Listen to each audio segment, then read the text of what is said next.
Hey, it is Tuesday, January the 19th. The 19th? I think it's the 19th.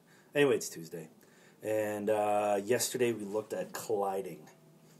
The last few days we actually looked at colliding, but today the whole idea is simply this.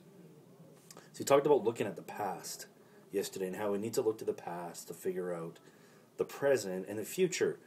And the best way that I could even begin to explain the ramifications if we do not, as a church and family, come together, this is what happens.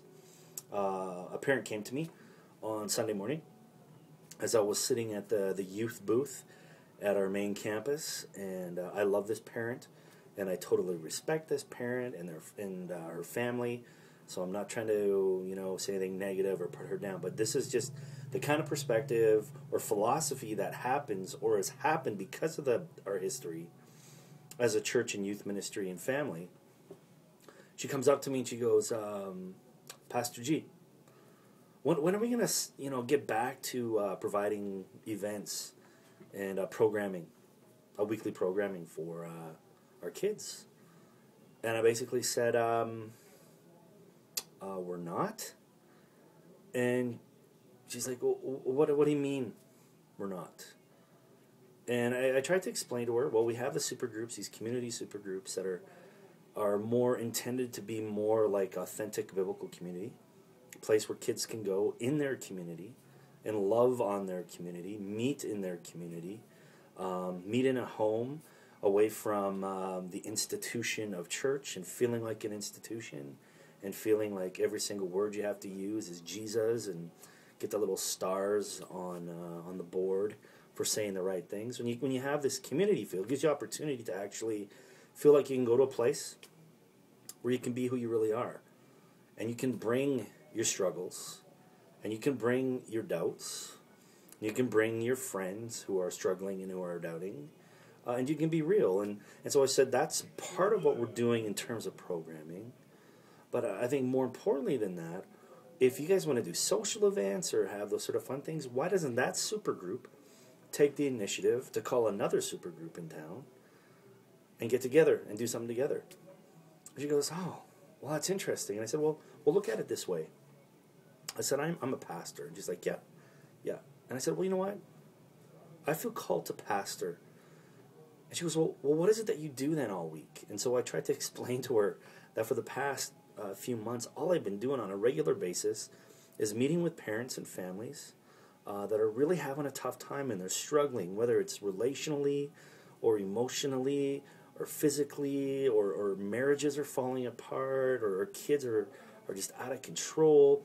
And then I've been meeting with a lot of pastors in town, a lot of youth guys who are ready to hang up the whole calling of youth ministry because they feel like they have to meet these expectations of being glorified babysitters rather than being pastors.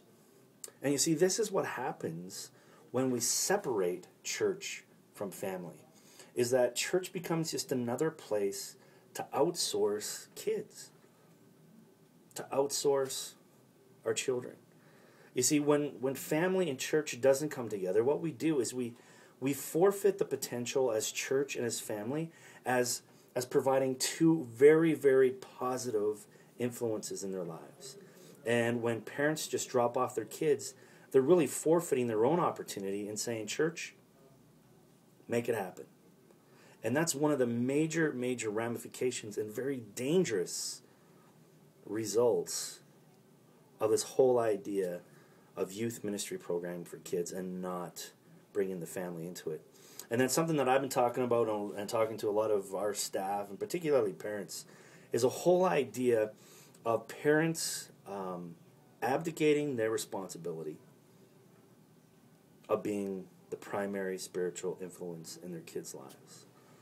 When I sit down with a parent and we talk and we start sharing, and I ask the really hard questions, and a lot of it comes back to the fact that, well, I've pretty much given up on trying to be the spiritual influence. Well, why are you doing that? And they tell me time and time again, well, I haven't had it role modeled in my life. My youth ministry experience was more about just being entertained and spectating. I'm not necessarily taking my faith very seriously. There's just so many reasons why parents try to abdicate that responsibility. But I go to the scriptures, and time again, and particularly in Deuteronomy 6, it says, God instituted the family and community and the tribe to be that influence. Nowhere are you going to find a youth pastor. And some people would say, well, then why do we have you as youth pastors? Well, I think at this point, that's a whole other discussion to get into. But we have to figure out a calling, and it's different than it used to be. It's more about, I think, equipping and empowering and engaging the family, and engaging mom or engaging dad or engaging the home to start taking their relationship with Christ seriously. And not just make it a 2-hour experience on a Sunday, maybe an hour and a half experience on a Friday night, but to begin to live life missionally as a family. And that is a hard thing to do. But that's just kind of what happens when the church and the family are polar opposites. We have got to begin the process of collision. Well, we're going to look at another area tomorrow. Kind of running along here and need to get a few things done before a supergroup tonight. So think about that. If you get any comments, share with me your experiences in all of this. Am I way out to lunch? Is what I'm saying resonating? Or what do you think? Let me know. Anyway, have a great day, and we'll talk to you tomorrow. Bye.